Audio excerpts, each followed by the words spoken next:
Right now, as you settle into this moment, you're traveling through space at over 1,000,000 miles per hour. The ground beneath you isn't still. The air around you isn't motionless. Every atom in your body is caught in an ancient dance that began before the first star ever ignited. The Earth spins, the solar system whirls, the galaxy rotates through an ocean of darkness. And somehow, despite all this furious motion, you feel perfectly, utterly still. Tonight, we're going to explore one of the universe's most fundamental mysteries. Not why things move, but why they spin. Because everywhere we look, from the smallest quantum particle to the largest galactic supercluster, everything is rotating. This isn't coincidence. This isn't chaos. This is something written into the fabric of reality itself, a cosmic signature that connects your heartbeat to the spiral arms of distant galaxies. Before we begin this journey together, if you're finding comfort in these quiet words, a gentle like or subscribe would mean more to me than you might imagine. It's a small thing, but it keeps this little corner of the universe alive. And it reminds me that these stories still find their way to thoughtful souls like yours. Now close your eyes if you haven't already. Let the weight of your body settle and follow me into the spinning heart of everything. You're sitting still right now, or lying down. Your coffee cup rests on the table without trembling. The walls around you hold their shape. Nothing seems to be moving. But this is the universe's greatest trick, its most elegant deception. The Earth completes one full rotation every 23 hours, 56 minutes, and 4 seconds. At the equator, this means the surface is moving at just over 1,000 miles per hour. If you're closer to the poles, the speed is less, but you're still spinning. Right now, this very second, faster than any car you've ever been in, faster than most commercial aircraft fly. And that's just the beginning. While the Earth spins on its axis, it's also orbiting the Sun at approximately 67,000 miles per hour. Picture that speed for a moment.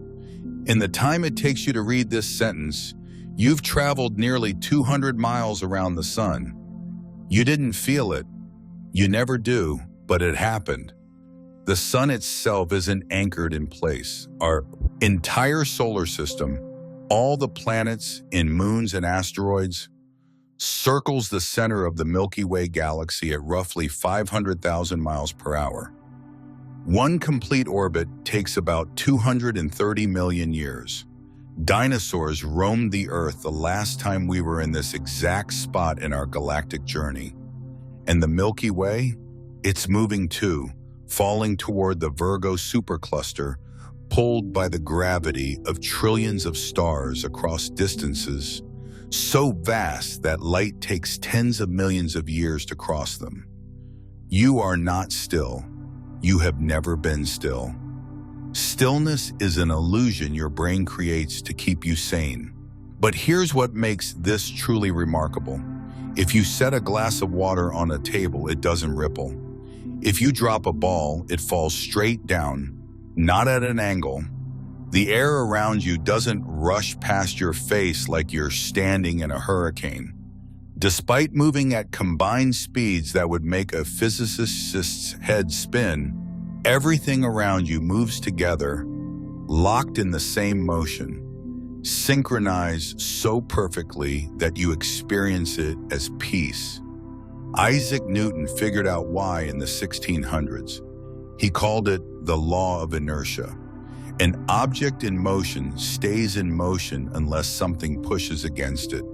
You, the air, the ground, the water in your glass, you're all moving together. There's no friction in space to slow you down, no walls to bump into, no reference point to tell you you're moving at all.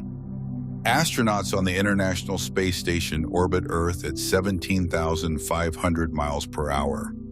Inside their spacecraft, everything floats, calm and serene. They don't feel the speed. They experience weightlessness not because there's no gravity, there's plenty, but because they're falling toward Earth at exactly the same rate they're moving forward. They're trapped in an endless, graceful fall that never ends. This is what physicists call uniform motion. When everything moves together at a constant speed, motion becomes indistinguishable from rest. It's why you can sip tea on an airplane traveling at 500 miles per hour. You and the plane are moving as one. Only when turbulence hits, when the motion changes suddenly, do you feel anything at all. The Earth's rotation is so smooth, so constant, that it took humans thousands of years to prove it was even happening. Ancient peoples watched the stars wheel overhead and naturally assumed the heavens were spinning while they stood still. It made sense. It felt true. In 1851, a French physicist named Léon Foucault hung a massive pendulum from the Panthéon in Paris.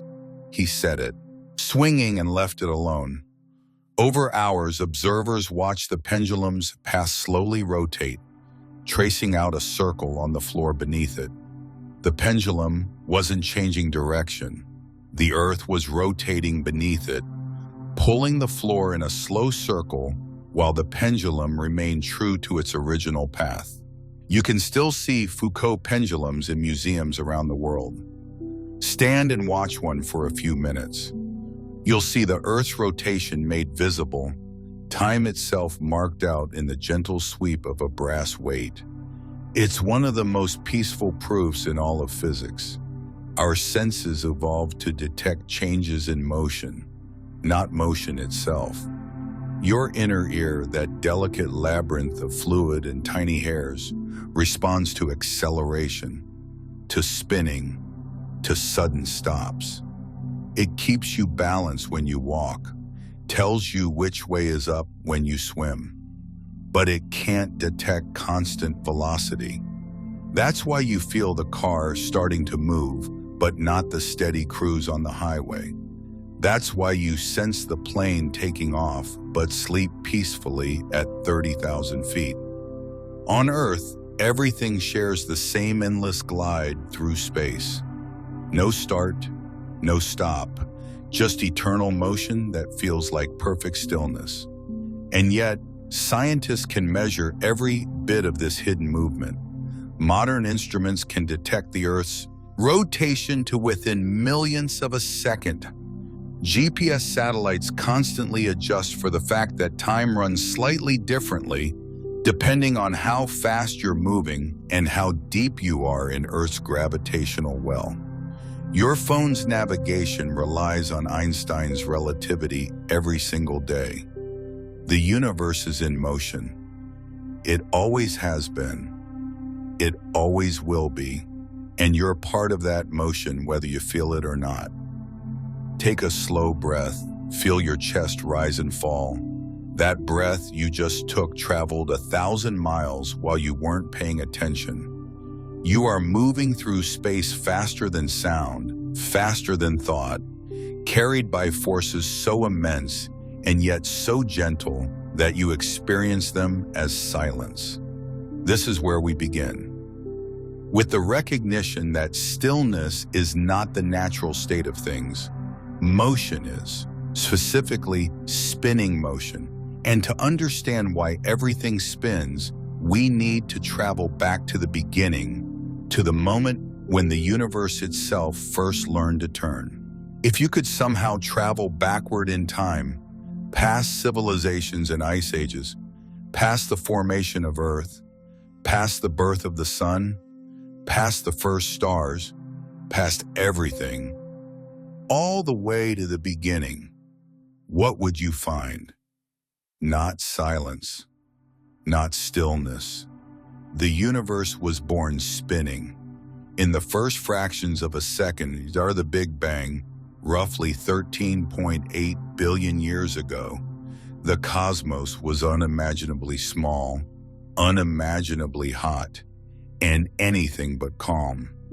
It was a seething foam of quantum fluctuations, tiny ripples in the fabric of space-time itself, appearing and disappearing faster than thought. These weren't just random vibrations. Some of them carried a twist, a subtle asymmetry, a handedness. Physicists call this angular momentum, but we can simply think of it as spin. And once that spin existed, it could never be destroyed. Only transformed, transferred, preserved. When cosmic inflation hit, less than a trillionth of a second after the Big Bang, the universe expanded faster than light. Space itself stretched, pulling those quantum twists with it, amplifying them from subatomic scales to cosmic ones. What began as tiny swirls became the seeds of galaxies, vast whirlpools of matter and energy that would spin for billions of years. We can still see evidence of this primordial rotation today. NASA's Wilkinson Microwave Anisotropy Probe and the European Space Agency's Planck satellite have mapped the cosmic microwave background, the faint afterglow of the Big Bang that fills all of space. It's remarkably uniform, the same temperature in every direction to within a few millionths of a degree, but not perfectly uniform. There are tiny variations, subtle patterns in the distribution of that ancient light. And some researchers have noticed something intriguing, a faint alignment in these patterns, a suggestion that the universe on its largest scales might have a preferred axis, a direction of rotation. They call it, somewhat dramatically, the axis of evil. The name is tongue-in-cheek, but the mystery is real. If confirmed, it would mean the entire universe might carry a subtle spin, a cosmic memory of its earliest moments. How could rotation begin from nothing? The answer lies in symmetry, or rather, the breaking of symmetry. In physics, symmetry means that the laws of nature look the same in every direction, at every location, for every observer. Perfect symmetry is beautiful, elegant, but also sterile. In a perfectly symmetrical universe, nothing would have a reason to change. There would be no structure, no motion, no time. But our universe isn't perfectly symmetrical. In those first moments, as the fundamental forces separated and particles began to form, tiny imperfections appeared.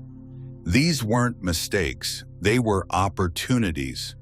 Where symmetry broke, motion could begin. Where balance failed, rotation could emerge. Think of a perfectly balanced pencil standing on its point. In theory, it could stand there forever. In practice, the tiniest vibration will make it fall. Once it starts to fall, it picks a direction. That choice, that breaking of symmetry, is what allows change to happen. The universe made similar choices. When matter and antimatter appeared in the early cosmos, they should have been created in exactly equal amounts. If they had been, they would have annihilated each other completely, leaving nothing but energy. But there was a tiny excess, about one extra particle of matter for every billion particles of antimatter. This small asymmetry is why anything exists at all. That same principle applies to rotation. Quantum fields can never be perfectly still. They jitter, fluctuate, twist. During inflation, these microscopic twists were stretched to astronomical scales. The early universe didn't just expand, it swirled. As the cosmos cooled and matter began to clump together under gravity, these rotation patterns persisted. Gas clouds, that would become galaxies inherited angular momentum from the primordial fluctuations around them.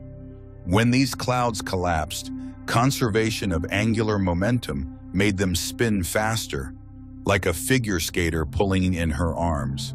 This is why virtually every galaxy we observe is rotating. It's why spiral galaxies have their elegant arms, why elliptical galaxies have their overall rotation even if they've lost their spiral structure. The spin was there from the start, encoded in the initial conditions of the universe. Researchers at the Harvard-Smithsonian Center for Astrophysics analyzed over 15,000 spiral galaxies in 2011. They found a subtle preference in rotation direction, a slight imbalance between clockwise and counterclockwise spins when viewed from Earth. The effect is small but statistically significant. It hints that the universe's rotation might have left a fingerprint in how galaxies orient themselves. Even dark matter, that invisible substance that makes up most of the mass in the universe, appears to rotate. Computer simulations by NASA's Jet Propulsion Laboratory show dark matter halos swirling around galaxies, their rotation guiding the visible matter like currents in an ocean guiding ships. When you look deeper, rotation isn't just cosmic, it's quantum. Every fundamental particle carries intrinsic spin. Electrons have spin. Quarks have spin. Neutrinos have spin. This isn't the same as spinning like a doom. It's a quantum property, a fundamental characteristic as basic as mass or charge.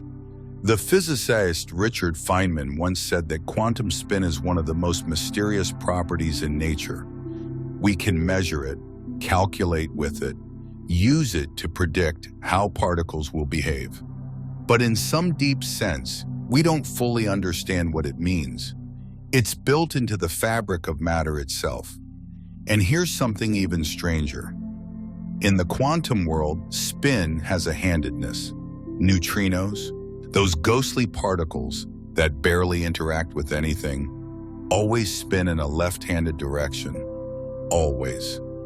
This universal preference, this violation of mirror symmetry, suggests that nature itself has a built-in bias, a fundamental asymmetry that might trace all the way back to the Big Bang. So when we ask who set the universe spinning, the most honest answer is that the universe was never not spinning. Rotation wasn't added to the cosmos. It was part of the initial conditions, woven into the quantum fabric before the first stars ignited, before atoms formed, before time as we know it began to flow. The universe learned to turn in the same instant it learned to exist. Take a moment to absorb that. Every rotation you've ever seen, from a spinning coin to a hurricane to a spiral galaxy, is a continuation of the same angular momentum that appeared in the first fraction of a second after the Big Bang. The universe has been carrying that rotation forward for nearly 14 billion years, passing it from quantum fluctuations to stars to planets, to the very atoms in your body. Nothing that spins does so by accident. Every rotation is an inheritance, a cosmic heirloom passed down through eons. And now we need to ask a different question. If rotation shaped the birth of the universe, what role did it play in making life possible? Because as we'll see, the answer might be everything. Without rotation, Earth would be uninhabitable, not just harsh or difficult, but genuinely dead. A scorched hemisphere facing the sun forever, temperatures high enough to melt lead. A frozen hemisphere in eternal night, colder than Antarctica in winter. No weather, no seasons, no ocean currents. Nothing we would recognize as life. But because Earth spins once every 24 hours, distributing sunlight across its surface, we have day and night. We have moderate temperatures. We have wind and rain and the complex weather systems that make our planet livable. The consequences of Earth's rotation go far deeper than you might imagine. Start with the magnetic field. Deep beneath your feet, about 1,800 miles down, Earth's outer core is a churning sea of liquid iron and nickel. This metal is kept molten by the residual heat from Earth's formation and the decay of radioactive elements. As Earth spins, this liquid metal moves, creating electrical currents. Those currents generate, magnetic fields, and those magnetic fields protect all life on the surface. NASA's magnetospheric research shows that Earth's magnetic field extends tens of thousands of miles into space, creating an invisible shield called the magnetosphere. The sun constantly emits a stream of charged particles, the solar wind, that would strip away our atmosphere if it reached us directly. The magnetic field deflects these particles, channeling them toward the poles where they interact with the upper atmosphere to create the aurora borealis and aurora australis, the northern and southern lights.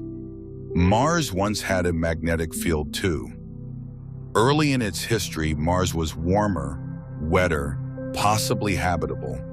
But as the small planet cooled, its core solidified. Without a churning liquid core, the magnetic field faded and died. Over millions of years, the solar wind eroded Mars's atmosphere, leaving the thin, cold, radiation-soaked environment we observe today. The difference between Earth and Mars isn't just size. It's rotation and what that rotation maintains deep underground. Earth's spin also drives something called the Coriolis effect. When air or water moves across the rotating surface of the planet, it curves rather than traveling in a straight line. In the northern hemisphere, moving objects curve to the right. In the southern hemisphere, they curve to the left. This isn't a force exactly, it's a consequence of the fact that different latitudes move at different speeds as Earth rotates. The Coriolis effect is why hurricanes spin counterclockwise in the north and clockwise in the south. It's why jet streams flow in wavering ribbons around the planet. It's why ocean gyres, those massive circular currents like the Gulf Stream, follow their particular paths. Without the Coriolis effect, weather patterns would collapse. Storms wouldn't form properly. Heat wouldn't distribute from the equator to the poles. NASA's Global Modeling and Assimilation Office has run simulations of exoplanets with different rotation speeds. Planets that spin too slowly develop extreme temperature differences between their day and night sides. Planets that spin too fast generate chaotic wind patterns that make stable climate zones nearly impossible. Earth's 24-hour day sits in a narrow sweet spot, long enough to distribute energy evenly, but short enough to prevent overheating. But rotation doesn't just affect weather, it affects biology directly. Every living thing on Earth, from the smallest bacterium to the largest whale, operates on an internal clock that matches the planet's rotation. These circadian rhythms, roughly 24-hour cycles, control when organisms sleep and wake, when they feed, when they reproduce. Plants open their leaves during the day and close them at night. Animals become active during the hours that suit their hunting or foraging strategies. Humans experience daily fluctuations in body temperature, hormone levels, and cognitive function. Research published by the National Center for Biotechnology Information shows that these circadian clocks are genetic. They're controlled by feedback loops of proteins and genes that activate and deactivate each other in regular cycles. The fascinating thing is that these cycles run for about 24 hours, even in the absence of external cues. Put a person in a cave with no sunlight, and their internal clock will continue ticking at roughly the same rate. This suggests that life didn't just adapt to Earth's rotation. Life evolved around it, building that rotation into its fundamental molecular machinery. If Earth's day had been significantly different, life's internal timing would have developed differently too. The moon plays a crucial role in all of this. About 4.5 billion years ago, a Mars-sized object called Theia collided with the early Earth. The impact vaporized both objects partially, creating a disk of debris that eventually coalesced into the moon. That collision also gave Earth much of its rotational energy. Before the impact, Earth's day may have been only 5 or 6 hours long. The collision slowed the rotation, and the moon's subsequent gravitational influence has been slowing it further ever since. Laser ranging experiments, where scientists bounce laser beams off reflectors left on the lunar surface by Apollo astronauts, show that the moon is receding from Earth at about 1.5 inches per year. As it moves away, it steals a tiny bit of Earth's rotational energy through tidal friction. The result is that Earth's day is getting longer by about 1.7 milliseconds per century. In 2023, astronomers used Webb to observe WASP-39b, a hot gas giant. This is almost imperceptibly slow. Over a human lifetime, the change is meaningless. But over geological timescales, it's significant. When dinosaurs walked the Earth, a day was perhaps 23 hours long. A billion years from now, if Earth and humanity still exist, a day might be 25 hours. The moon's gravity also stabilizes Earth's axial tilt. Right now, Earth is tilted about 23.5 degrees relative to its orbital plane around the sun. This tilt is why we have seasons. When the northern hemisphere tilts toward the sun, it experiences summer. When it tilts away, winter. The southern hemisphere experiences the opposite. Without the moon, Earth's tilt would vary chaotically over time, swinging from near zero to extreme angles. This would cause catastrophic climate shifts, making long-term habitability questionable. Venus, which has no large moon and rotates extremely slowly in the opposite direction, has an axial tilt that has varied wildly over its history. Jupiter experiences something similar. Despite its immense size, Jupiter rotates faster than any other planet in the solar system, completing one rotation in less than 10 hours. This rapid spin creates powerful atmospheric dynamics. The Great Red Spot, a storm larger than Earth that has raged for at least 3 centuries, is driven by Jupiter's rotation and the Coriolis forces it creates. The planet's banded appearance, those stripes of different colored clouds, results from jet streams moving at different speeds at different latitudes. Venus offers a dramatic counterexample. It rotates once every 243 Earth days, and it rotates backwards compared to most planets. Its thick carbon dioxide atmosphere, combined with its slow rotation, has created a runaway greenhouse effect. Surface temperatures exceed 800 degrees Fahrenheit, hot enough to melt lead. No, magnetic field protects it. The rotation is so slow that a day on Venus is longer than its year. The comparison is stark. Rotation matters. It determines whether a planet develops a protective magnetic field, whether it has stable weather patterns, whether it can maintain temperatures suitable for liquid water and life. The James Webb Space Telescope has begun observing exoplanets around other stars, measuring their rotation rates and atmospheric composition. Early results show that planets with measurable spin and atmospheric circulation display more stable temperature distributions and better chemical balance. Planets that are tidally locked, always showing the same face to their star, develop extreme temperature gradients that make habitability unlikely. are biting close to its star. Even though this planet is far too hot for life, studying its rotation and atmospheric circulation helps scientists understand how planetary spins influence climate.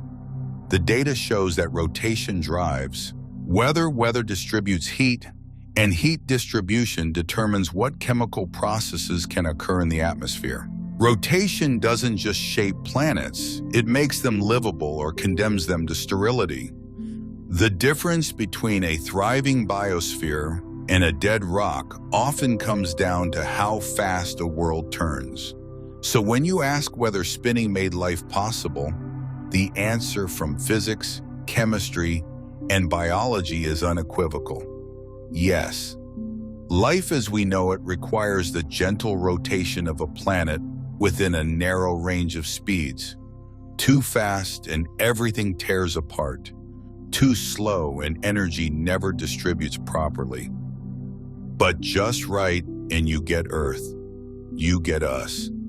Take a deep breath. The oxygen you just inhaled was released by plants during photosynthesis, a process timed to Earth's day-night cycle. The temperature of the air, comfortable enough to sustain you, results from rotation distributing the sun's heat.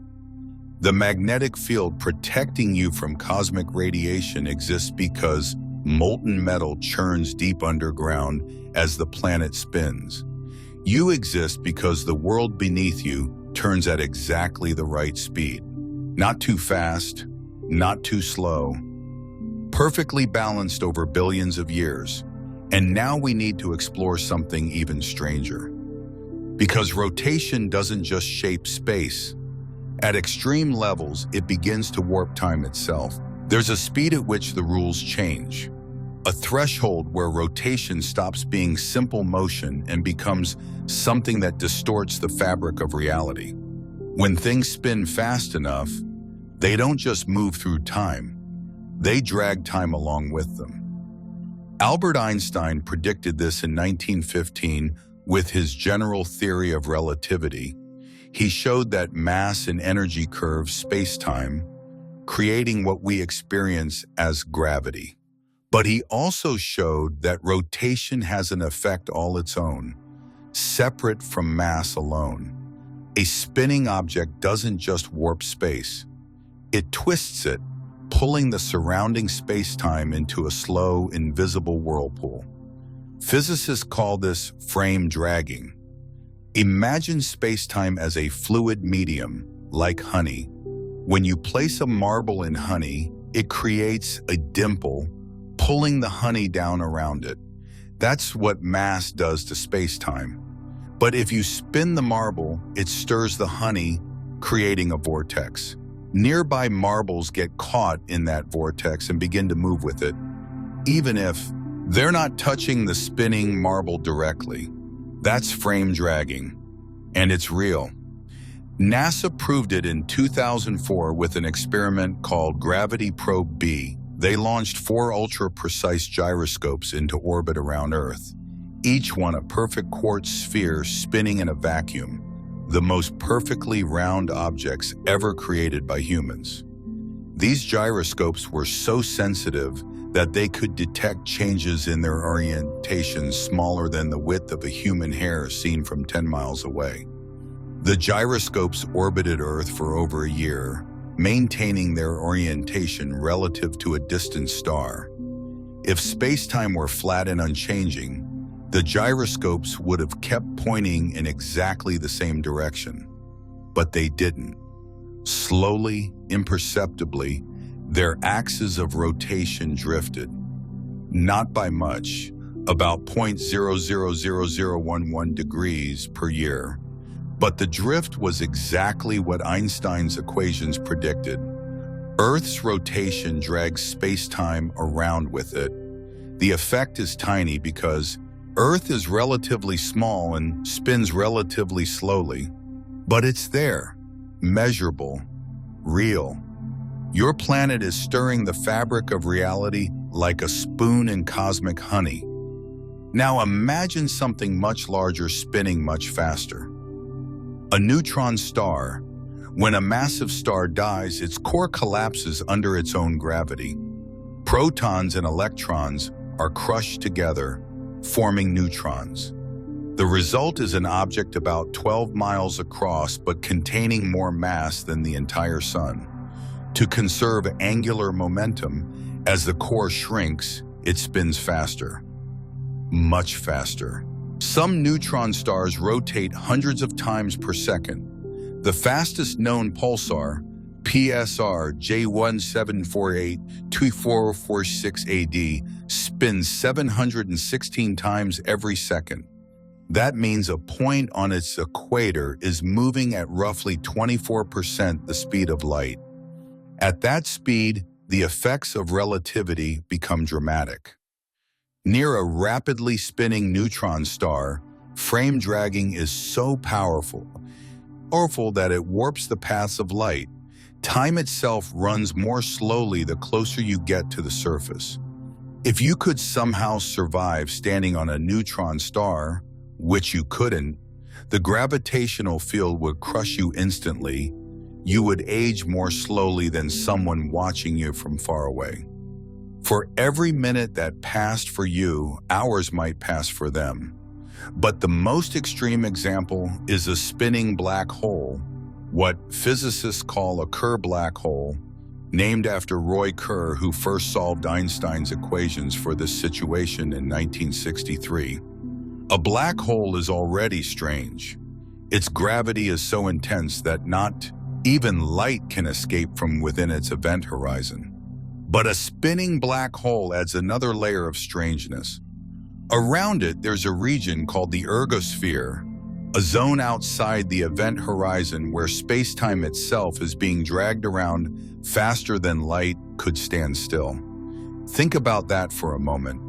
Inside the ergosphere, space is flowing so fast that nothing, not even a beam of light, can remain stationary. Everything must rotate with the black hole. You couldn't hover there even if you had infinite fuel. The structure of space-time itself forces you to move.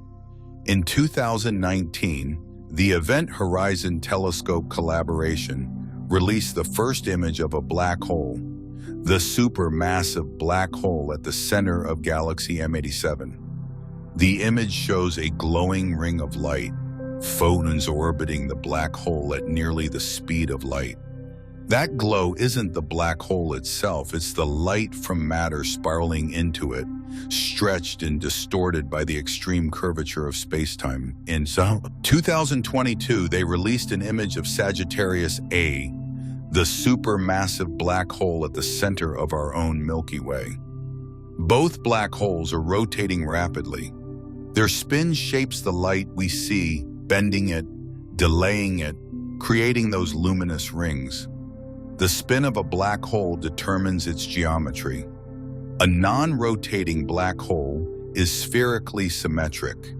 A rotating one is flattened at the poles, bulging at the equator, dragging space-time into a spiral.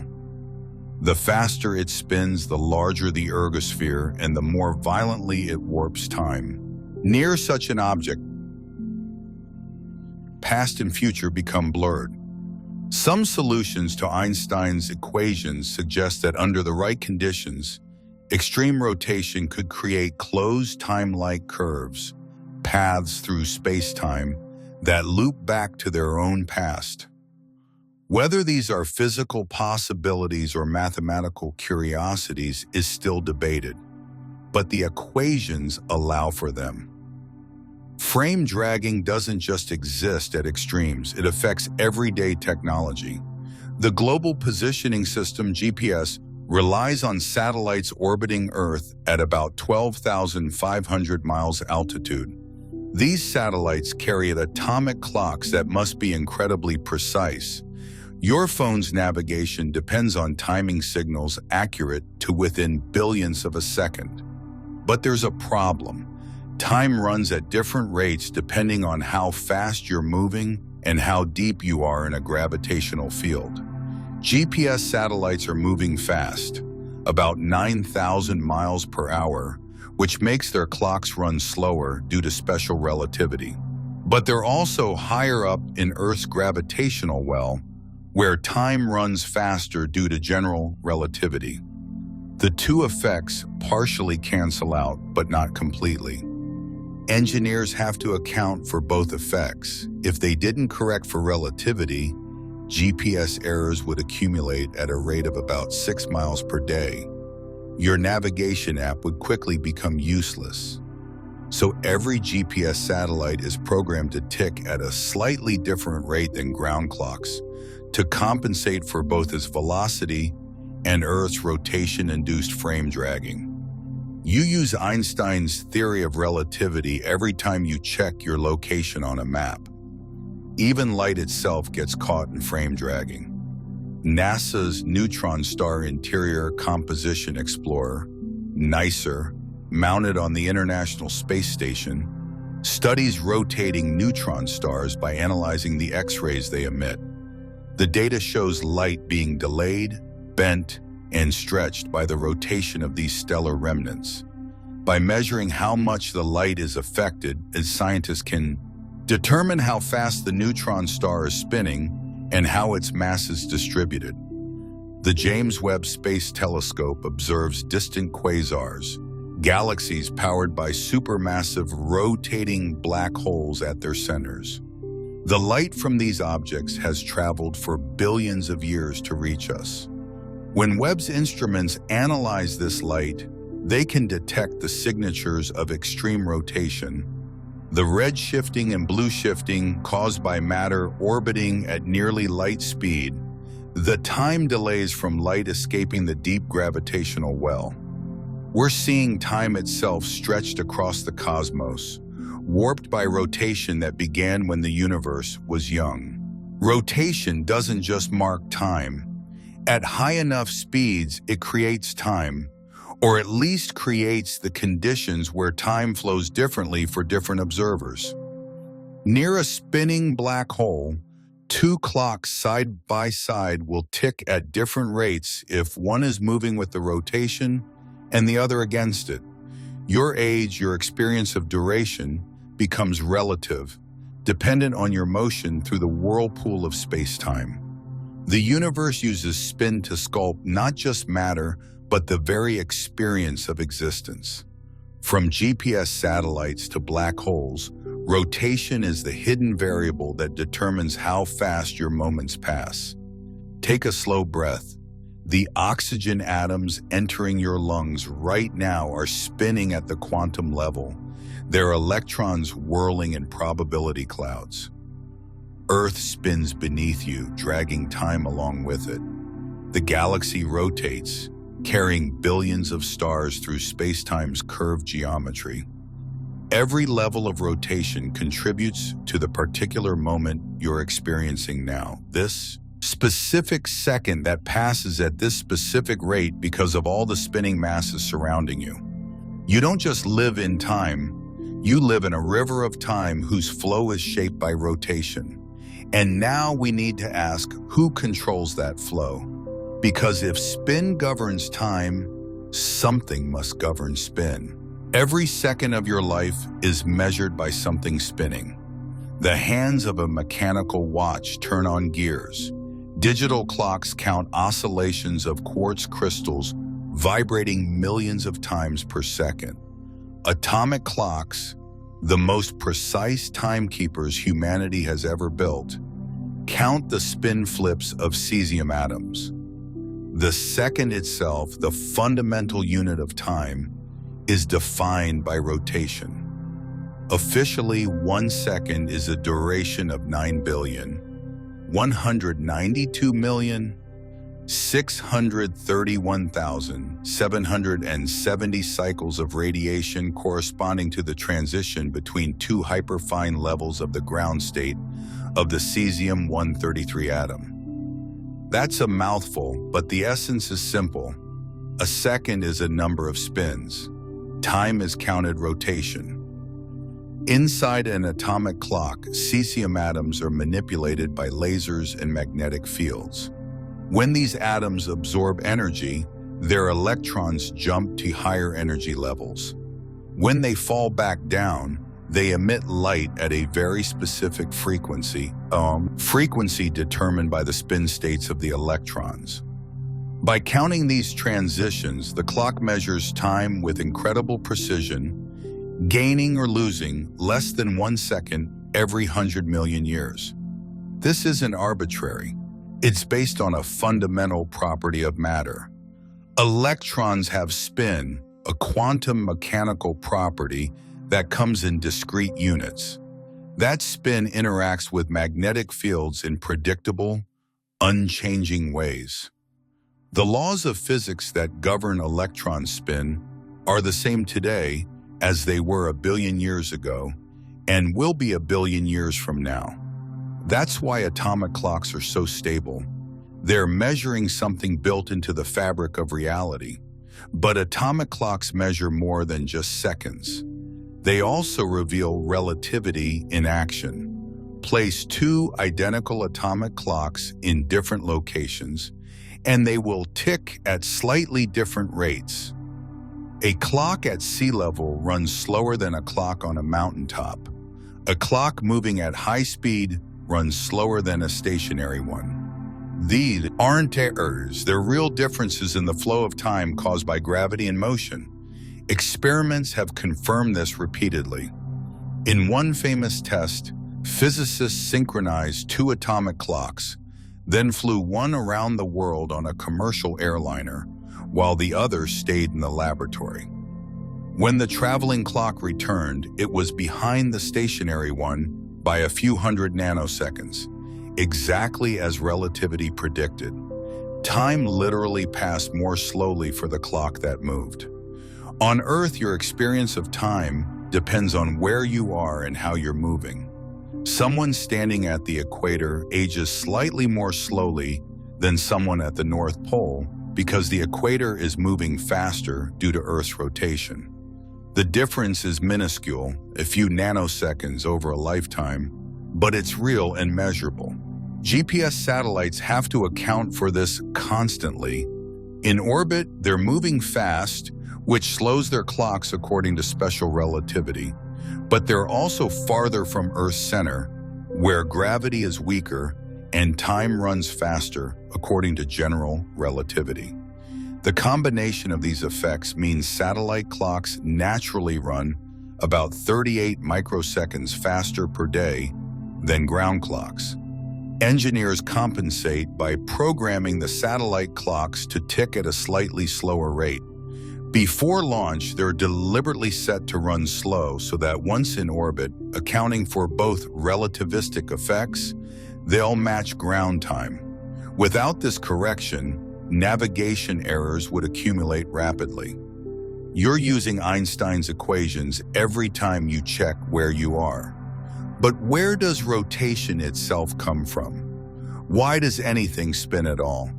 The answer is conservation of angular momentum, one of the most fundamental principles in physics. Angular momentum is a quantity that measures how much rotational motion something has. It depends on mass, speed, and distribution.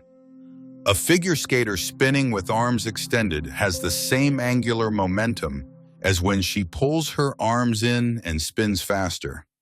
The total amount never changes. It just redistributes. In an isolated system, angular momentum cannot be created or destroyed. It can only be transferred from one object to another. This law has no exceptions. It holds everywhere, from quantum particles to galaxy clusters. When the solar system formed 4.5 billion years ago, a cloud of gas and dust collapsed under its own gravity. That cloud wasn't perfectly still. It had a tiny amount of rotation, probably inherited from the turbulent motion of the galaxy around it.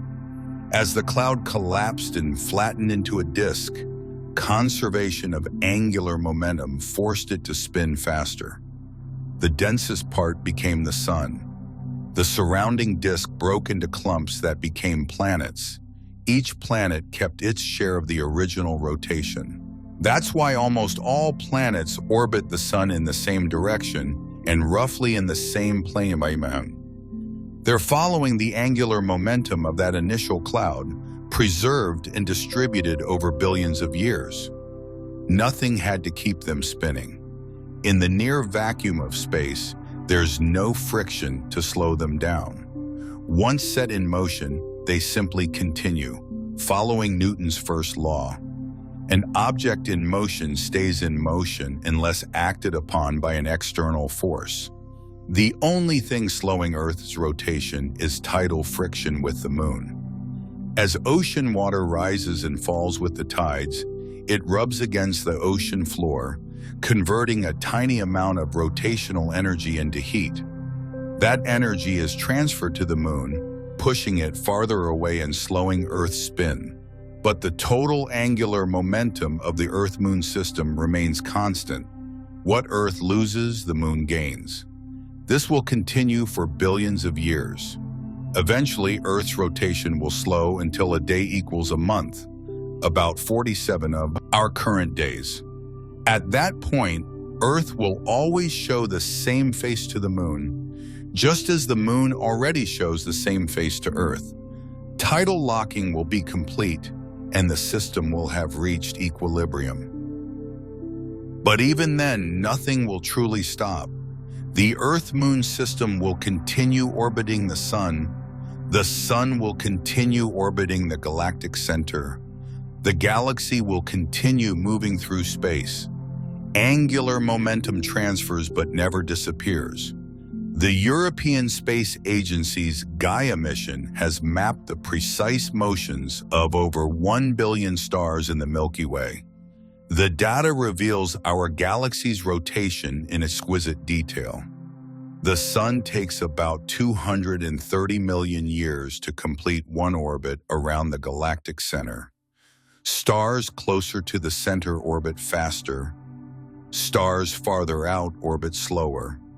But all of them are moving, carrying with them the angular momentum they inherited from the Hound that formed them billions of years ago.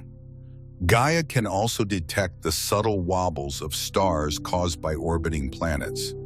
As a planet circles its star, its gravity tugs on the star, making it move in a tiny circle or ellipse. By measuring this wobble, astronomers can infer the planet's mass, orbit, and speed. Thousands of exoplanets have been discovered this way, each one carrying its own angular momentum. Each one a small part of the universe's vast rotational bookkeeping. Even at the quantum level, spin is conserved. When particles interact, their total spin before the interaction equals their total spin after. This principle underlies much of modern physics, from the behavior of atoms to the operation of quantum computers. The universe keeps perfect accounts. Every spin is balanced by another spin somewhere else. Every slowing rotation means something else is speeding up. The cosmic ledger always balances. So who controls spin? The answer is no one and everyone. Spin controls itself through the law of conservation. The universe is self-regulating, a vast clockwork that needs no outside winder. No hidden hand. Motion perpetuates motion. Rotation preserves rotation. And time flows from that endless, self-sustaining dance. Take a breath. The atoms in your body are spinning. The hemoglobin molecules carrying oxygen through your bloodstream rotate as they bind and release oxygen molecules. Your heart beats in a rhythm influenced by circadian clocks that evolved to match Earth's rotation. The planet spins beneath you. The moon orbits overhead. The sun circles the galaxy. And somewhere in the vast distances between galaxy clusters, dark matter halos rotate slowly, guiding the visible matter like invisible hands. All of it connected. All of it conserved.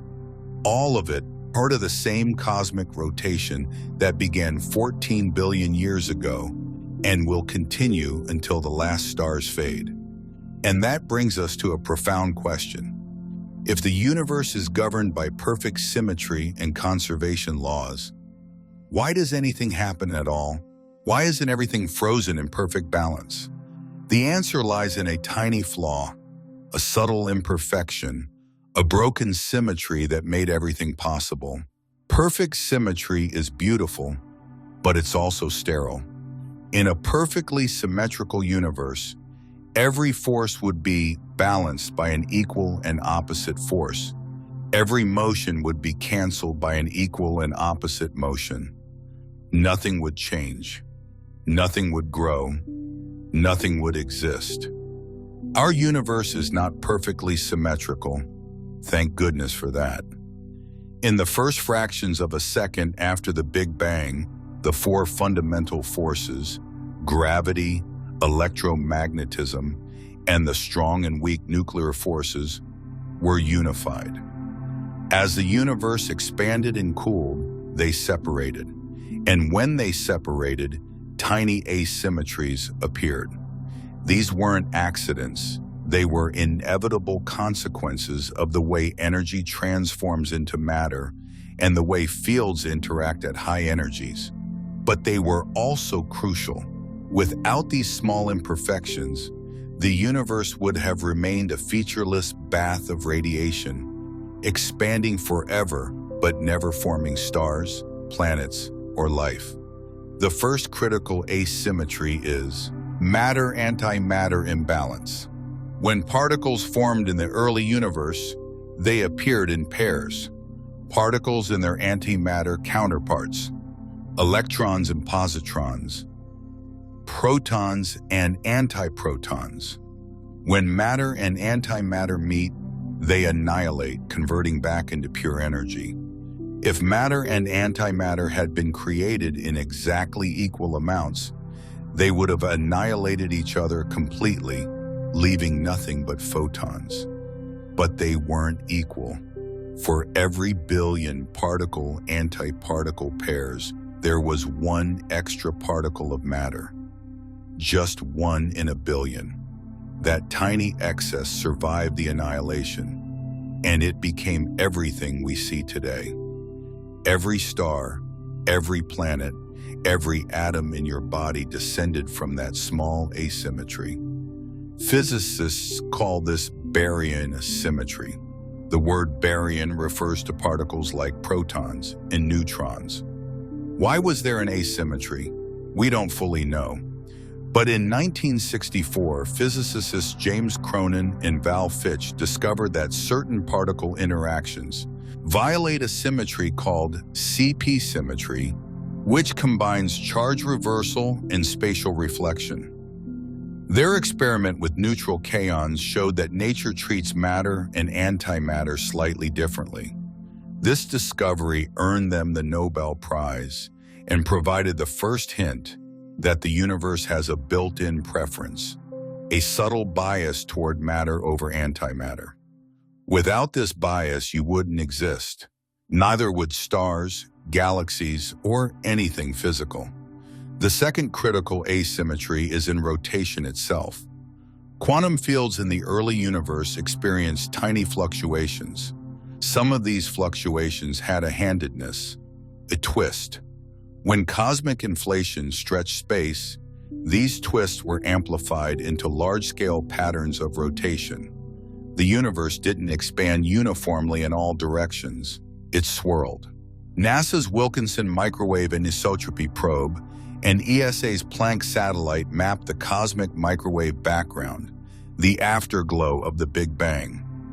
The temperature variations they detected are tiny, only about 1 part in 100,000. But within those variations are patterns that suggest the early universe had subtle rotational asymmetries. Some researchers have identified what they call the axis of evil, a mysterious alignment in the largest scale temperature fluctuations. If real, it would indicate that the universe had a preferred direction, a cosmic spin axis imprinted during inflation. Not everyone agrees on the interpretation and more data is needed, but the possibility is tantalizing. Even fundamental particles show asymmetry. Neutrinos, those nearly massless particles that barely interact with anything, have a handedness. They always spin in a left-handed direction relative to their motion. We've never detected a right-handed neutrino in nature, though theory suggests they might exist. This handedness, called chirality, is built into the weak nuclear force, one of the four fundamental forces. The weak force only interacts with left-handed particles.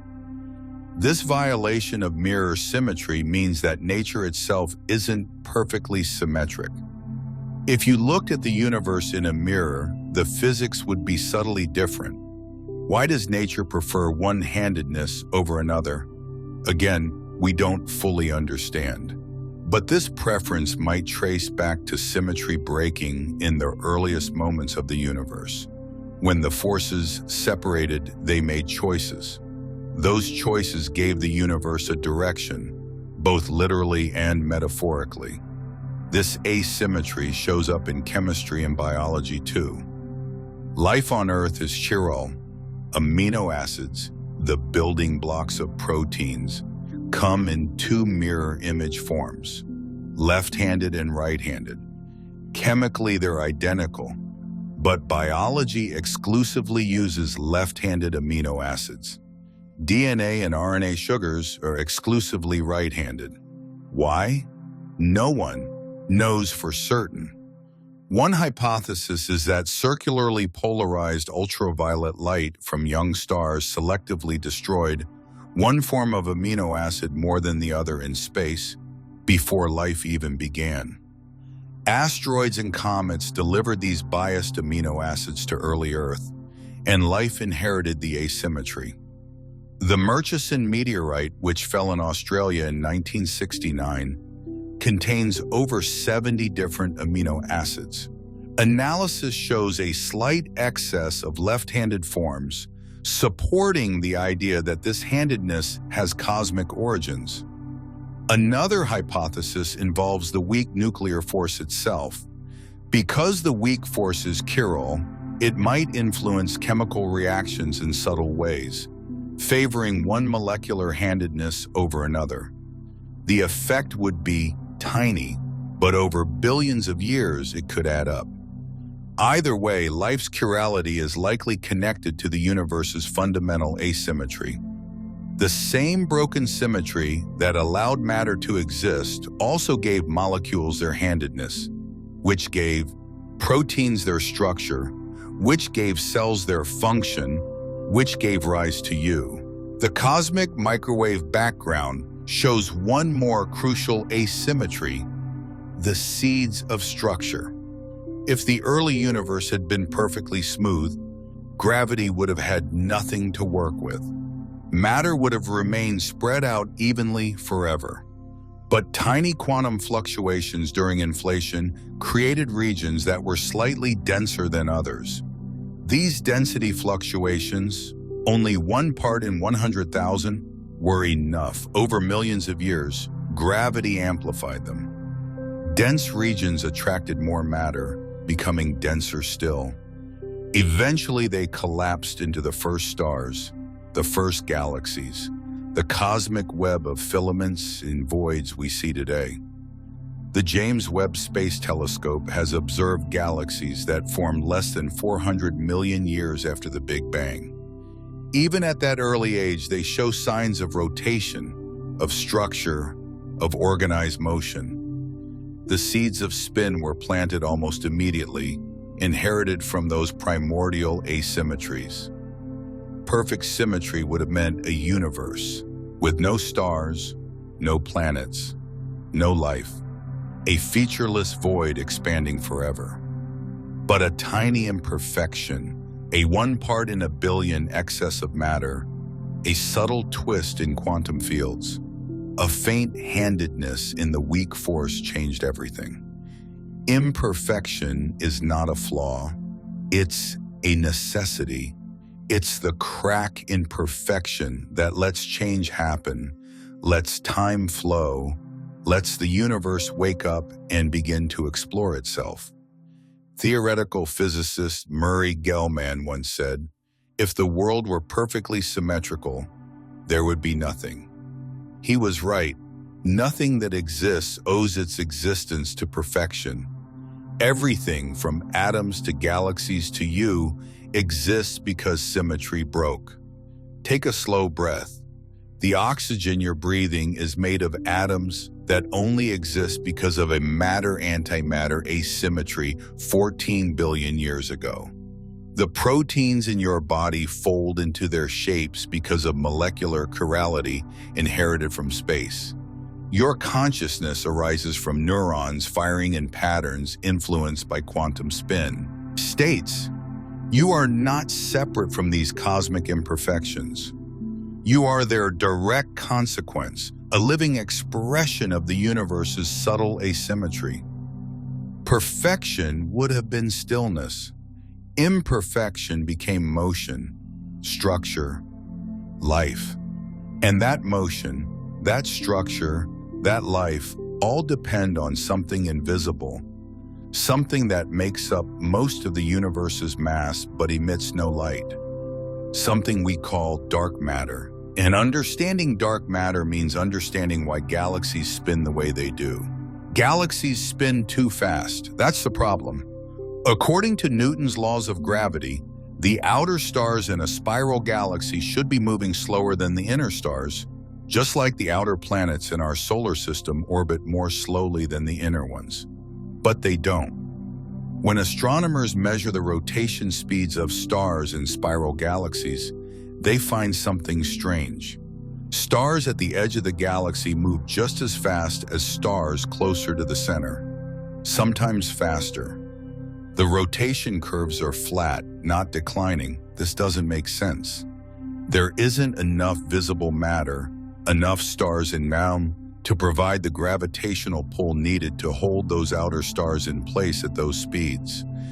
They should be flung out into intergalactic space, escaping the galaxy entirely.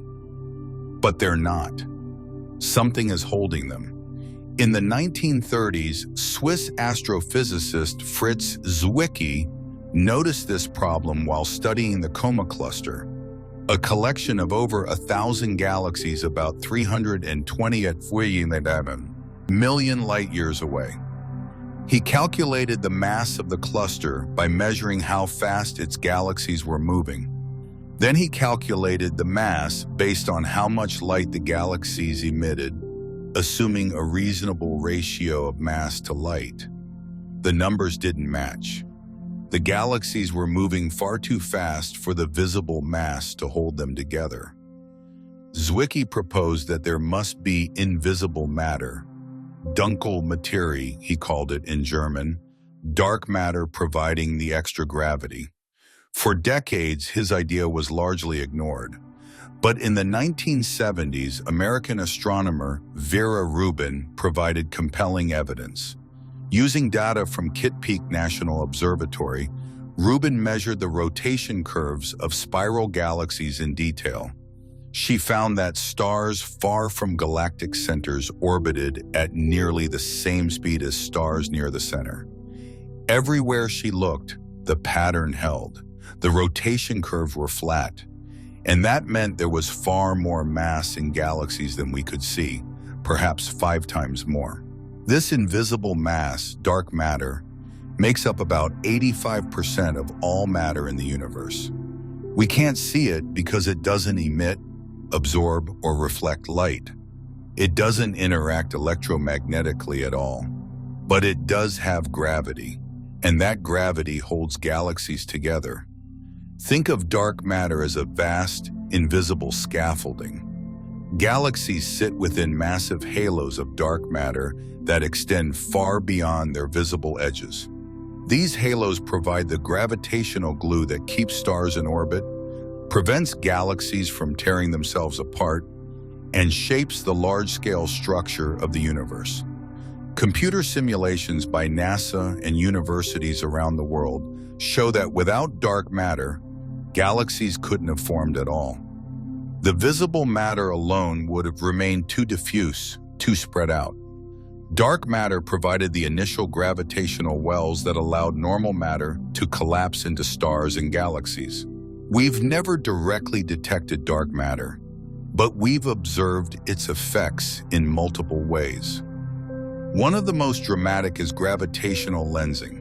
Einstein's general relativity predicts that massive objects bend light. When light from a distant galaxy passes near a massive cluster of galaxies, it gets bent and distorted, creating multiple images or arcs of light. By mapping these distortions, astronomers can calculate the total mass of the cluster, both visible and invisible. Repeatedly, these maps show that the mass is concentrated in halos that don't correspond to where the visible galaxies are. The majority of the mass is dark matter. In 2006, the Hubble Space Telescope imaged the Bullet Cluster, where two galaxy clusters had collided. X-ray observations from NASA's Chandra Observatory showed where the hot gas, the normal matter, ended up after the collision. But gravitational lensing showed that the bulk of the mass was somewhere else, separated from the gas. This was direct evidence that dark matter and normal matter are distinct. That dark matter passed through the collision largely unaffected while the gas lagged behind. What is dark matter made of? We don't know. The leading candidates are hypothetical particles called WIMPs, weakly interacting massive particles, or axions, predicted by some extensions of the standard model of particle physics. Experiments deep underground, shielded from cosmic rays, are searching for these particles. So far, none have been definitively detected. NASA's Fermi Gamma Ray Space Telescope searches for indirect signs of dark matter annihilation, looking for excess gamma rays from regions where dark matter should be dense. The James Webb Space Telescope observes the earliest galaxies, examining how they formed and whether their rotation curves match predictions for dark matter halos. ESA launched the Euclid mission in 2023 specifically to map dark matter across billions of galaxies, creating the most detailed three-dimensional map ever made. NASA's Nancy Grace Roman Space Telescope, scheduled to launch soon, will complement this work, studying how dark matter has influenced galaxy formation and evolution over cosmic time. Even though we can't see dark matter, we know it spins. Computer simulations show dark matter halos rotating, their angular momentum transferred from the primordial fluctuations in the early universe. As normal matter falls into these halos, it settles into rotating disks, forming the spiral galaxies we observe. The Milky Way sits in a dark matter halo that extends perhaps 200,000 light-years from the galactic center, far beyond the visible disk of stars. This halo contains roughly 10 times as much mass as all the visible matter in the galaxy. Its gravity holds the galaxy together, allowing stars like our Sun to orbit at 500,000 miles per hour without flying off into space. Dark matter doesn't just affect individual galaxies, it shapes the cosmic web, the large-scale structure of the universe. Galaxies aren't scattered randomly through space. They're arranged in vast filaments and sheets surrounding enormous voids. This structure arose because dark matter clumped first, creating the gravitational framework along which normal matter flowed. Simulations like NASA's Illustris project show this beautifully. Start with the tiny density fluctuations in the early universe. Let gravity amplify them over billions of years, and you get a universe that looks remarkably like what we observe. Filaments of galaxies stretching across hundreds of millions of light years, intersecting at massive clusters, surrounding vast empty regions. Dark matter is the universe's quiet architect, shaping structure from the shadows, holding everything together through pure gravity. Without it, galaxies would disintegrate. The universe would be a thin, structureless fog of gastusi, no stars, no planets, no life. Astrophysicist Neil deGrasse Tyson called it the greatest cosmic mystery of our time, a shadow universe holding ours in its grip. He's not wrong. Most of the universe is invisible to us. We see only the luminous tip of a cosmic iceberg, the 5% of matter that happens to interact with light. Yet dark matter's influence is everywhere. It determines how fast galaxies spin, how galaxy clusters form, how the universe expands. Every rotation we observe is shaped by invisible mass we can't directly detect. We live in a universe dominated by something we don't understand. And that brings us to life itself, because the asymmetries we've been exploring, the broken symmetries, the rotation, the dark matter, they don't just shape galaxies. They shaped chemistry, and chemistry shaped life. The universe's spin might have determined the very molecular structure of your body.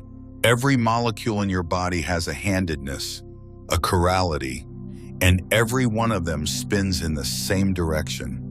This isn't coincidence. It might be the result of cosmic rotation that began before Earth even formed. Let's start with a puzzle. Amino acids, the building blocks of proteins, come in two mirror image forms, left-handed and right-handed. Chemically, they're identical. They have the same atoms, the same bonds, the same energy. But their three-dimensional structures are mirror images, like your left and right hands. In a laboratory, when you synthesize amino acids from scratch, you get equal amounts of both forms. Nature doesn't prefer one over the other, or so you'd think. But life exclusively uses left-handed amino acids. Every protein in every living thing on Earth is built from left-handed amino acids only. Similarly, the sugars that form the backbone of DNA and RNA are exclusively right-handed. If you tried to build a DNA molecule from left-handed sugars, it wouldn't work. The structure would be wrong. The proteins that interact with DNA wouldn't fit. Why does life have this preference? Why not use both forms? Or why not use the opposite-handedness? For decades, scientists assumed it was just an accident. Early life randomly chose one form, and that choice became locked in through evolution. Once you build molecular machinery designed for left-handed amino acids, switching becomes impossible. Every enzyme, every protein, every molecular interaction depends on that specific handedness. But more recent research suggests the answer might lie in space and the rotation of the universe itself. Light can be polarized, meaning it oscillates in a particular direction. Normally, sunlight is unpolarized, oscillating in all directions equally. But under certain conditions, light becomes circularly polarized, rotating in a clockwise or counterclockwise spiral as it travels. This happens around young massive stars. Their intense ultraviolet radiation passes through magnetic dust clouds and becomes circularly polarized. When this polarized light hits molecules, it can preferentially destroy one chiral form more than the other. Studies by NASA's Astrobiology Institute and Ames Research Center have shown that circularly polarized UV light can create an imbalance in amino acid chirality. Expose a mixture of left and right-handed amino acids to this light, and one form breaks down faster, leaving an excess of the other. Over millions of years in the cold reaches of space, this small preference could accumulate. Comets and asteroids, rich in organic molecules, would carry this chirality bias. When they delivered their cargo to early Earth, life inherited that preference. The Murchison meteorite supports this idea. This meteorite, which fell in Australia in 1969, contains over 70 different amino acids. Analysis shows a consistent excess of left-handed forms. Not a huge excess, but measurable. And crucially, these are amino acids that biology doesn't use, so they couldn't have been contaminated by Earth life. ESA's Rosetta mission found similar evidence. When the Philae lander touched down on Comet 67P, Churyumov-Gerasimenko, in 2014, it detected complex organic molecules, including amino acid precursors. Analysis suggested these molecules had a chiral bias, evidence that the handedness of life might predate Earth itself, but where would circularly polarized light come from?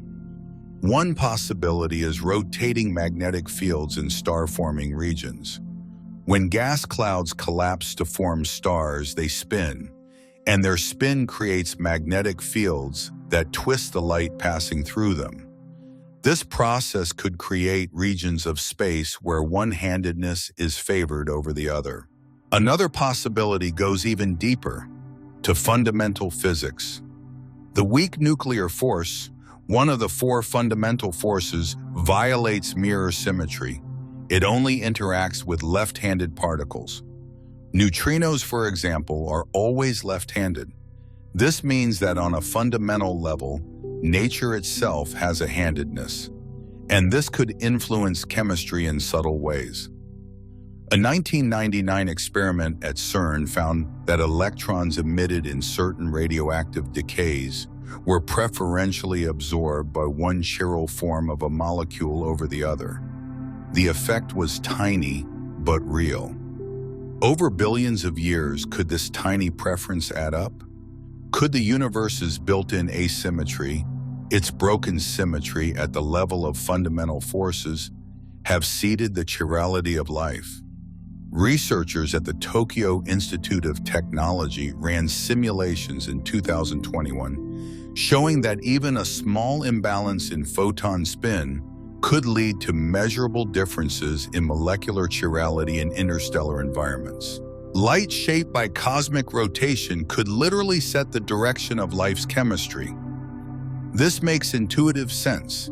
If the universe itself has a preferred direction of rotation, if that rotation influenced the polarization of starlight in the early solar system, and if that polarized light created a chiral bias in organic molecules on asteroids and comets, then life's handedness isn't arbitrary.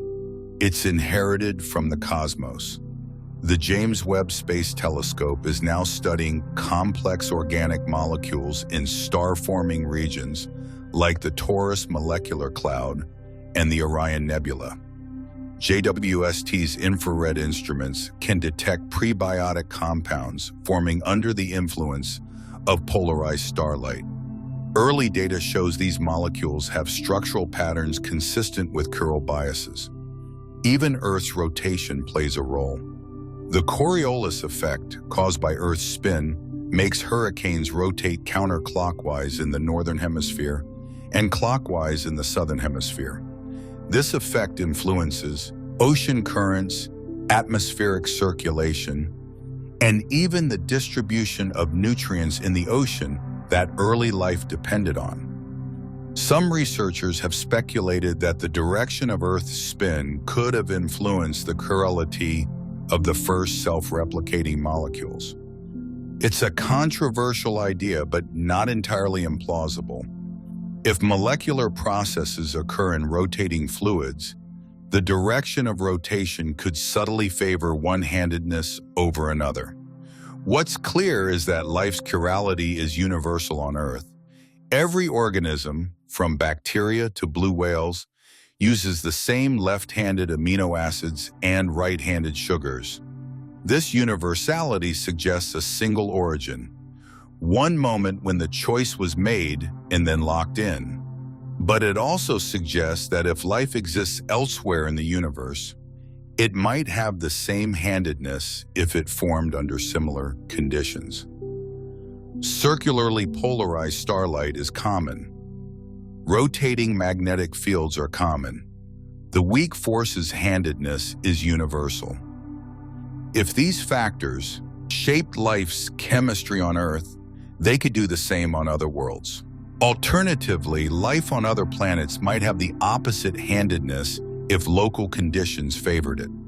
Imagine meeting alien life and discovering that its proteins are made of right-handed amino acids, incompatible with ours at a molecular level.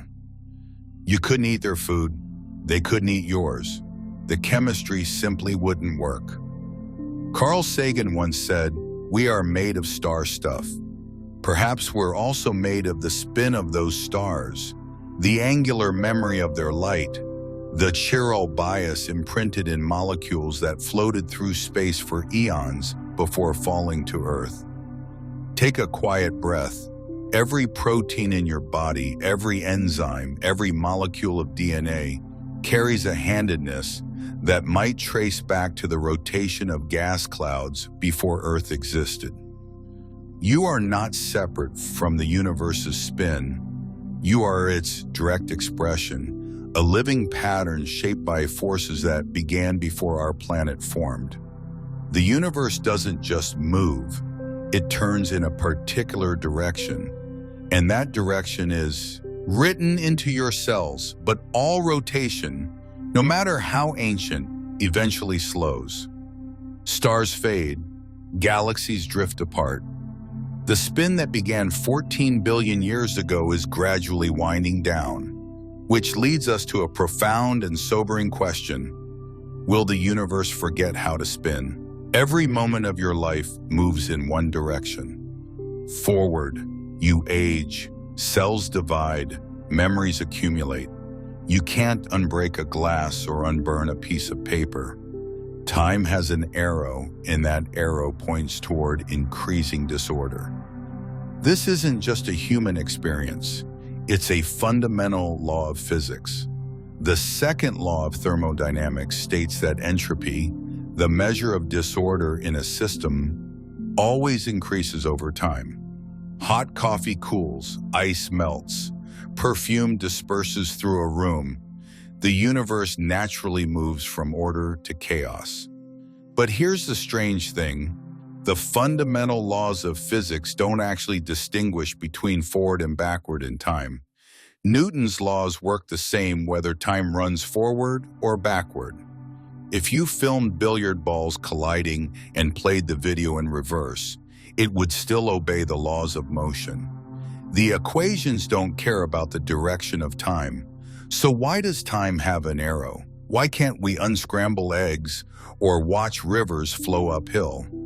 The answer lies in probability and the initial conditions of the universe, and it connects directly to rotation, to the spin that shaped everything we've been exploring.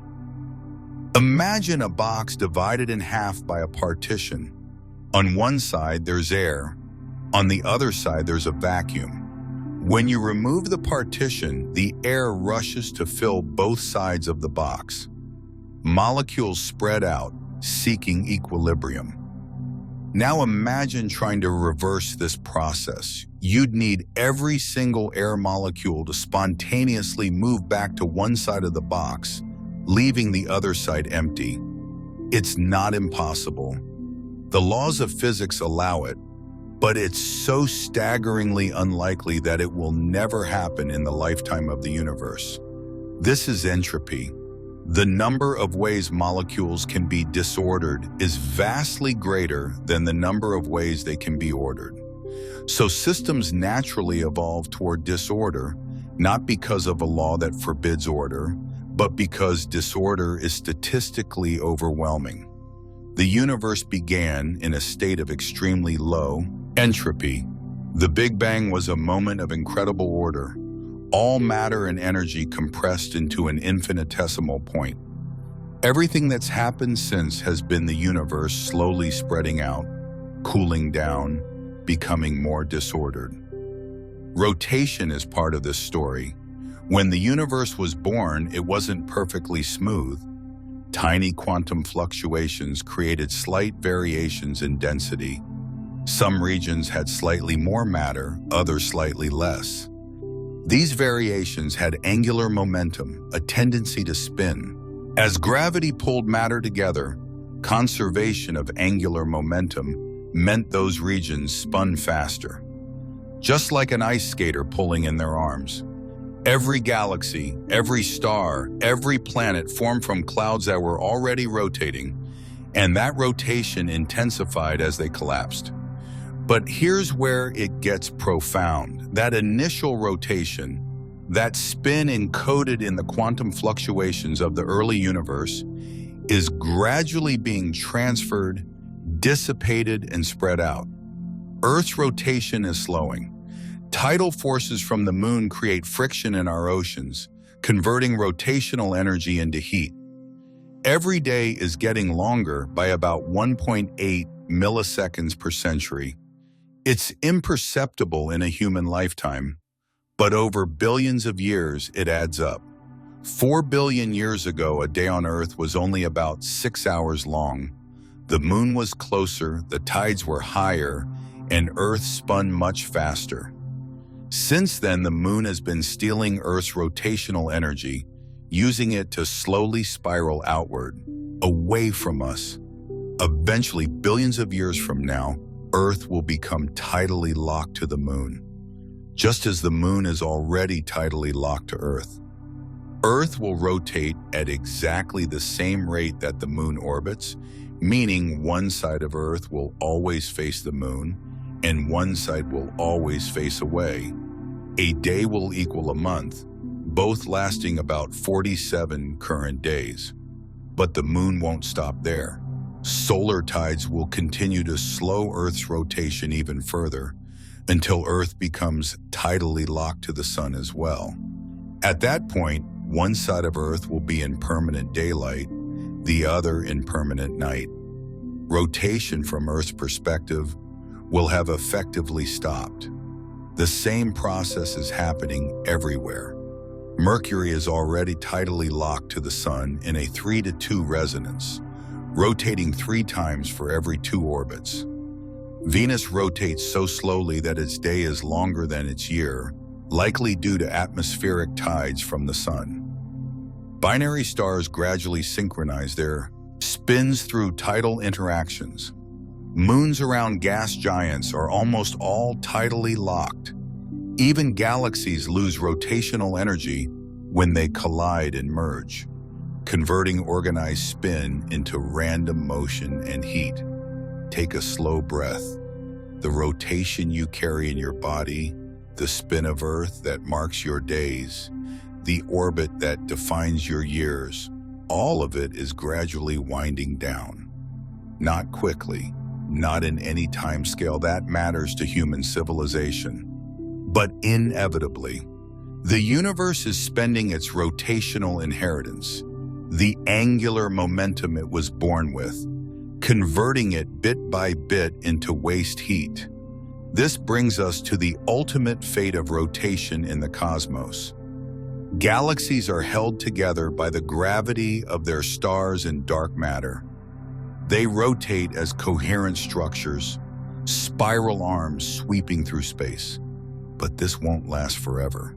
In about 4 billion years, the Milky Way will collide with the Andromeda Galaxy.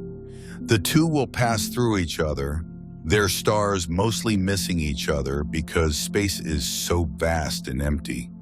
But gravity will pull them back together. They'll collide again and again, until finally they merge into a single elliptical galaxy. During this merger, the organized rotation of both spiral galaxies will be disrupted. Stars will be flung in random directions. Some will be ejected entirely, thrown out into intergalactic space. The beautiful spiral structure, that rotating disk shape we associate with galaxies, will be destroyed. The new merged galaxy, sometimes called Milkomeda, will be roughly elliptical, with stars orbiting in random directions rather than in an organized disk. Rotation will still exist, but it will be chaotic, disordered, nothing like the coherent spin of a spiral galaxy. This process is happening all over the universe. Galaxy mergers are common. Over billions and trillions of years, more and more galaxies will merge, forming larger and larger elliptical galaxies with less and less organized rotation. But even this isn't the end. The universe is expanding, and that expansion is accelerating. Dark energy, whatever it is pushing galaxies apart faster and faster. Eventually, the expansion will be so rapid that galaxies outside our local group will be moving away from us faster than light can travel through space. They won't disappear suddenly.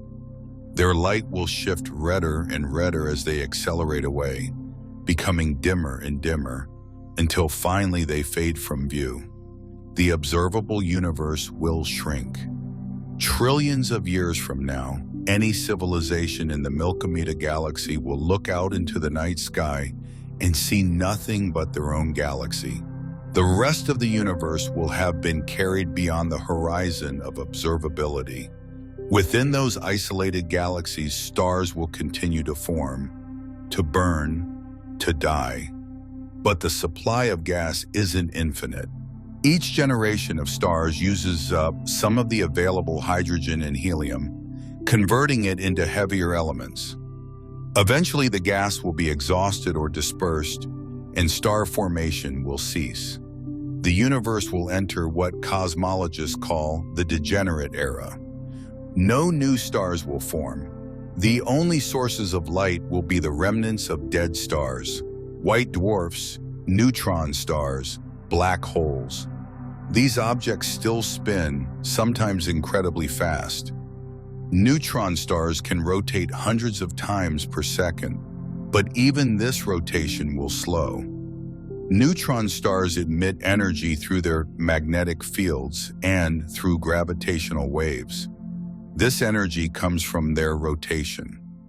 Over incomprehensibly long timescales measured in duodecillion years, that's 10 to the power of 39 years, neutron stars will spin down, gradually losing their angular momentum to the void.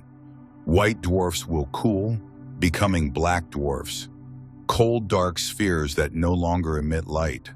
They'll still spin, but so slowly, and in a universe so dark that their rotation will mean nothing. Black holes will be the last rotating objects. They can spin at nearly the speed of light, their event horizons dragging space-time around them. The spin of a black hole is described by a parameter called angular momentum per unit mass. And for a maximally rotating black hole, this is as high as physics allows. But black holes aren't eternal. Stephen Hawking showed that black holes slowly evaporate through a process called Hawking radiation. Quantum effects near the event horizon create particle-antiparticle pairs, and occasionally one escapes while the other falls in. From the outside, it looks like the black hole is emitting radiation and losing mass. The process is incredibly slow. A black hole with the mass of the sun would take 10 to the power of 67 years to evaporate. A supermassive black hole like the one at the center of the Milky Way would take 10 to the power of 100 years. But eventually they will all evaporate. As a black hole loses mass, it spins down. Its angular momentum is carried away by the radiation it emits. In the final moments of a black hole's life, it rotates frantically, spinning faster and faster as it shrinks, until finally it explodes in a burst of gamma rays and disappears completely. After that, there will be no rotation left. The universe will be a thin soup of photons and elementary particles, spread across an ever-expanding volume of space. No structure, no spin, no galaxies, no stars, no planets, no atoms. This is the heat death of the universe.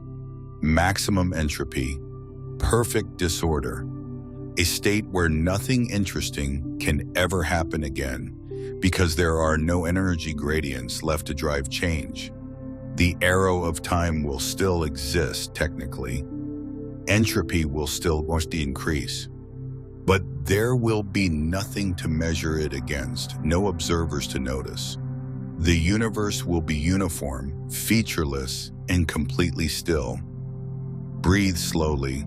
This is the fate of all rotation. Every spin, every orbit, every turn that began in the quantum foam of the Big Bang will eventually dissipate into thermal noise. The universe will forget how to spin. But before you let this disturb you, consider the timescales involved. The heat death of the universe won't occur for at least 10 to the power of 100 years. Probably much longer. That's a 1 followed by 100 zeros. More time than there are particles in the observable universe. More time than you can meaningfully comprehend. For comparison, the universe is currently only 13.8 billion years old. That's less than 10 to the power of 10 years. We're not even close to middle age, cosmically speaking. The era of stars, of galaxies, of rotation and structure will last for trillions upon trillions of years.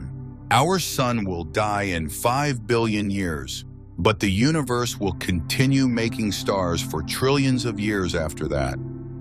Galaxies will continue to spin, black holes will continue to accrete matter and rotate, and somewhere perhaps life will continue to emerge, to wonder, to look up at spinning skies. The unwinding of everything is real, but it's so distant that it doesn't diminish the beauty and significance of now. The fact that rotation will eventually cease makes the rotation we experience now more precious, not less. You exist in a universe that remembers how to spin, in a galaxy that rotates with grace, on a planet that turns beneath your feet. You are made of atoms forged in the cores of rotating stars, governed by proteins with handedness inherited from polarized starlight. The arrow of time points toward dissolution, yes, but that same arrow brought you into being. The increase in entropy created the complexity that allows you to exist, to think, to feel the earth turn beneath you. Physicist Sean Carroll has us argued that the arrow of time, the directionality of entropy, is what allows for memory, for consciousness, for life itself. In a universe at maximum entropy, nothing could distinguish past from future. There would be no change, no process, no experience. We exist because the universe is out of equilibrium, because it began in a state of low entropy and is gradually evolving toward disorder.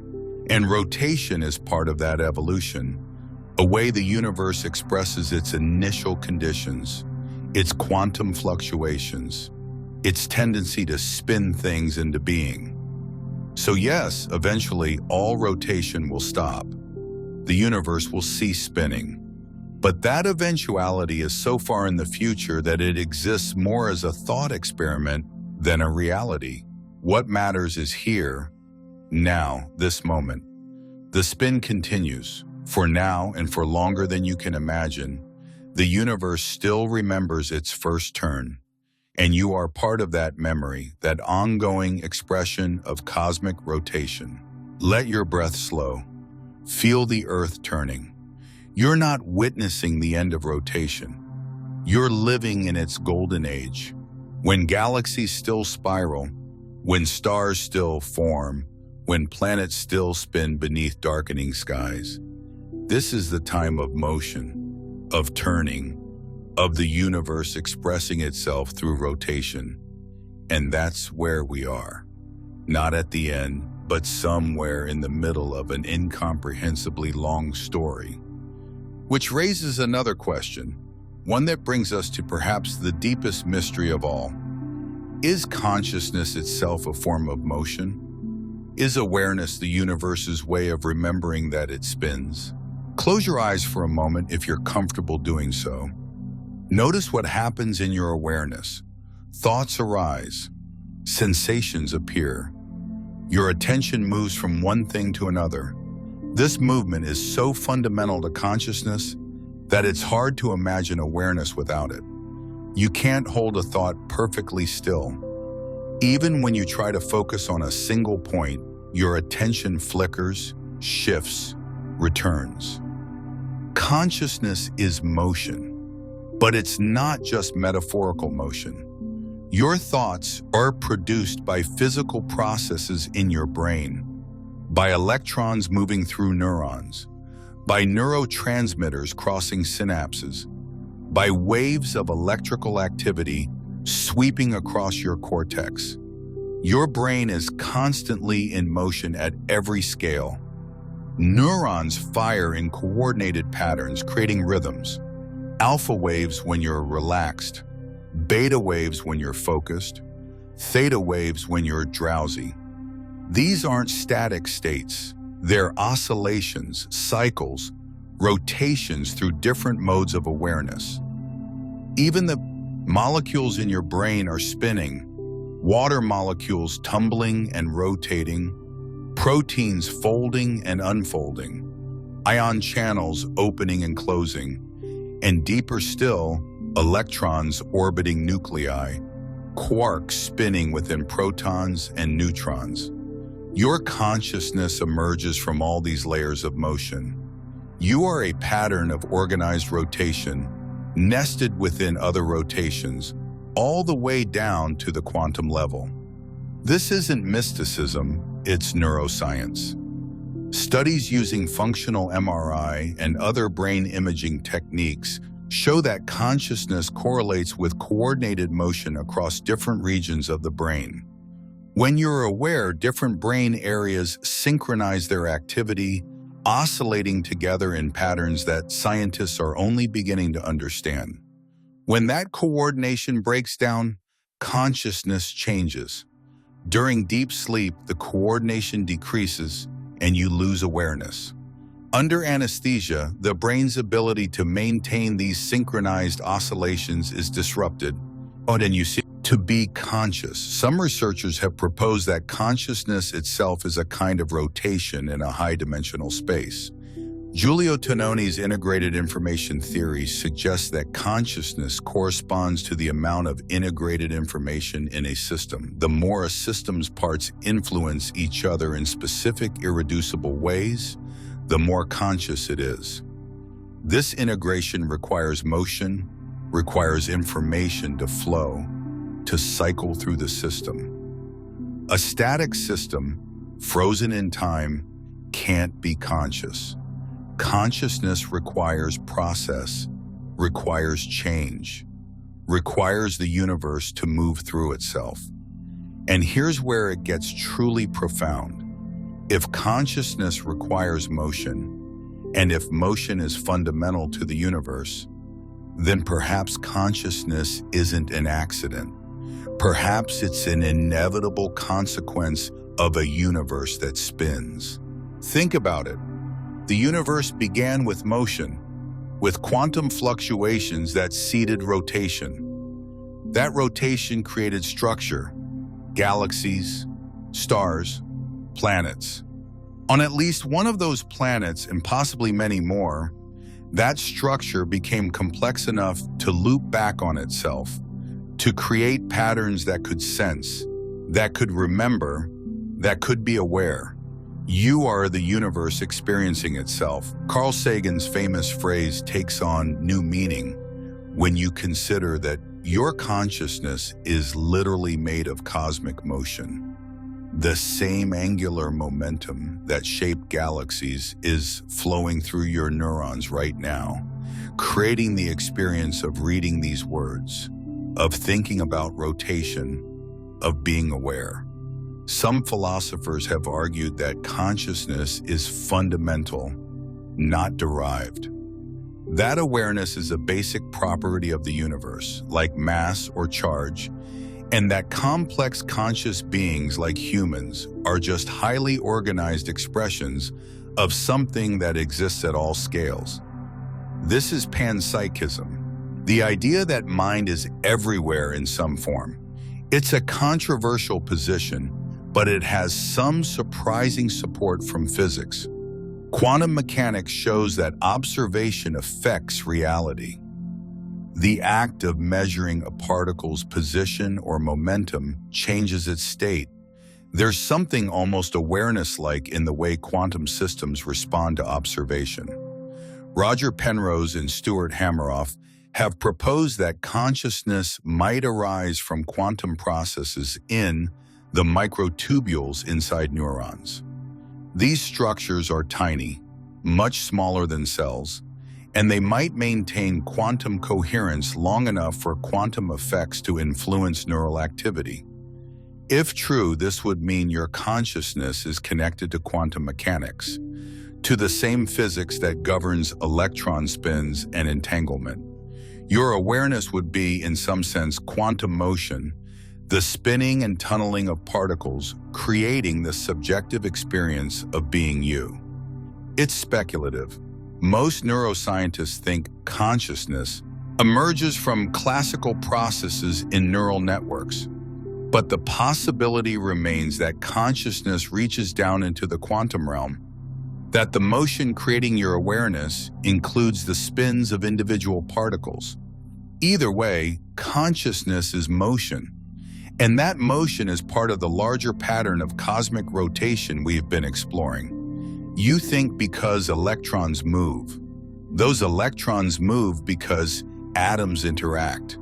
Those atoms exist because stars rotated and fused lighter elements into heavier ones. Those stars rotated because gas clouds collapsed under gravity. Those gas clouds had angular momentum because the early universe had quantum fluctuations. Your consciousness is the endpoint of a chain of rotation stretching back to the Big Bang. Take a deep breath. Right now, your awareness is a localized expression of the universe's motion. You are space-time becoming conscious of its own curvature, matter experiencing its own spin, energy aware of its own flow. And you're not alone in this. Every conscious being is the universe waking up to itself, becoming aware of its own motion. When you look at another person and recognize their awareness, you're seeing the universe observing itself through different eyes. This has implications for how we think about death and endings. If consciousness is motion, and if that motion is part of the cosmos's larger patterns, then in some sense, the awareness you experience isn't truly yours. It's the universe's awareness, temporarily focused through the lens of your brain and body. When you die, that particular focus dissolves. The pattern that was you disperses back into the larger pattern, but the motion continues. The atoms that made up your body will become part of other things, soil, plants, other animals. The electrons that carried your thoughts will carry other thoughts, create other experiences. Nothing is truly lost because nothing was ever truly separate. You've always been a temporary pattern in the universe's ongoing motion, a wave in an ocean that continues long after any individual wave breaks and dissolves. This isn't meant to be grim, it's meant to be liberating. If you're not separate from cosmic motion, then you're not separate from anything. The boundaries you perceive between yourself and the world are real in one sense, but illusory in another. You're continuous with everything that spins, everything that moves, everything that is. The mystics have said this for thousands of years in different languages and traditions. Tat Tavamasi, the Upanishads declare, "Thou art that. You are the universe." Meister Eckhart wrote that the eye with which I see God is the same eye with which God sees me. Your awareness and the universe's existence are not two separate things. Modern physics and neuroscience are arriving at similar conclusions through different paths. The equations and experiments keep pointing to the same truth. Consciousness and cosmos are not separate, and they're different aspects of the same underlying reality, the same motion expressing itself at different scales. When you observe the night sky, you're not looking at something external to yourself. You're the universe looking at itself, recognizing its own light, remembering its own spin. This realization can change how you experience being alive.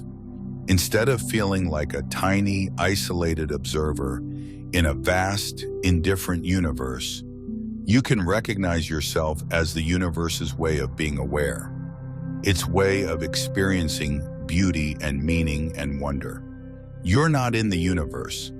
You are the universe, temporarily organized into a form that can think and feel and reflect. And that organization, that pattern, is made of motion, of rotation, of the same spin that shaped everything. So when you feel the earth turn beneath you, when you watch the stars wheel overhead, when you notice your thoughts moving through your mind, you're experiencing the universe's motion from the inside. You're not watching it happen. You are it happening. Let that settle in. Breathe with it. Your consciousness right now is cosmic motion becoming aware of itself. Every thought, every sensation, every moment of awareness is the universe spinning through you, experiencing itself through your eyes. We've traveled far together, from the quantum foam of the Big Bang to the farthest reaches of cosmic time, from the first rotation that began before space itself had meaning, through the formation of galaxies and stars, to the chiral molecules in your cells and the thoughts moving through your mind right now. The universe spins. It has always spun, and you are part of that spin, not separate from it, not watching it from outside, but embedded within it, made of it, expressing it. As you prepare to rest, to let sleep take you, remember this: even in sleep, you continue to spin. Earth carries you through the night at 1,000 miles per hour. The solar system sweeps you around the galaxy at 500,000 miles per hour. And the galaxy itself rotates through the cosmos, part of the great cosmic dance that began 14 billion years ago. You don't have to do anything. You don't have to hold yourself together or keep yourself spinning.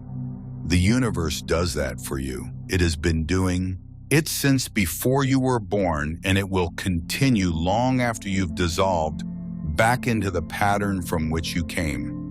Your body knows how to rest. Your cells know how to repair themselves while you are asleep. Your brain knows how to process the day's experiences, to consolidate memories, to prepare for tomorrow. All of this happens without your effort because you are not separate from the processes that sustain you. You are those processes. So let go, let yourself be carried by the spin you cannot control and never could. You're not falling, you're orbiting.